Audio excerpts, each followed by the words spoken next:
Dari sejumlah alat utama sistem persenjataan, alutsista, militer Rusia yang dikerahkan ke perbatasan Ukraina, ada dua yang dianggap paling mematikan. Ya, keduanya adalah tank T-72B3 dan rudal balistik jarak pendek 9K720 Iskander. Seperti yang diketahui, Angkatan Bersenjata Federasi Rusia, VSRF, telah menempatkan lebih dari 120.000 personel militer di sepanjang perbatasan Ukraina. Tak hanya itu, ratusan unit alutsista juga berada dalam status siaga di tempat yang sama. Salah satu yang menjadi sorotan adalah tank T-72B3M.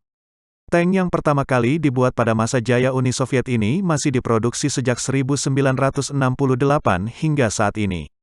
Khusus untuk tank T-72B3M adalah varian terbaru dari jenis tank T-72.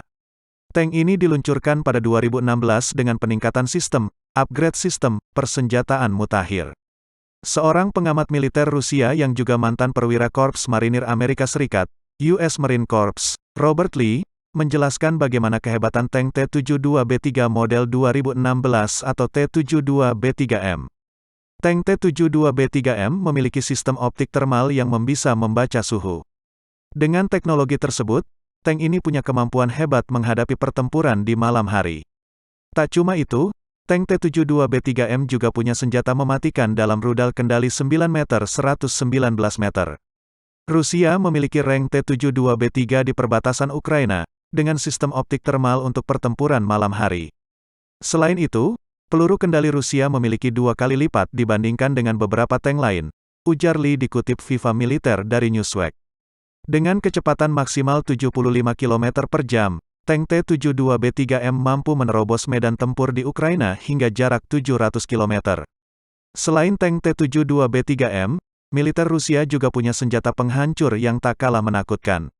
Ya, senjata itu sudah tentu rudal balistik jarak pendek 9K720 Iskander.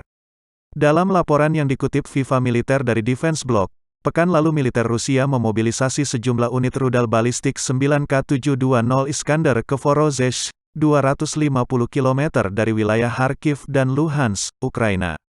Dengan kemampuan yang dimilikinya, Lee menilai jika Rusia dengan mudah bisa menghancurkan kota-kota di Ukraina hanya dalam hitungan jam. Khususnya bagi rudal balistik 9K720 Iskander M. Kapal perang dan kapal selam Rusia dilengkapi dengan rudal jelajah kaliber. Rudal Iskander M juga sudah terpasang di sepanjang perbatasan, dan dapat mencapai target dimanapun di dalam wilayah Ukraina, katanya. Bagaimana tidak, dengan hulu ledak senjata termonuklir rudal balistik jarak pendek 9K720 mampu menjangkau jarak sasaran hingga mencapai 500 km. Dengan kecepatan maksimal 2000 meter per detik, 5,9 Mach, rudal yang masuk dalam kategori hipersonik ini bisa membinasakan Ukraina hanya dalam sekejap.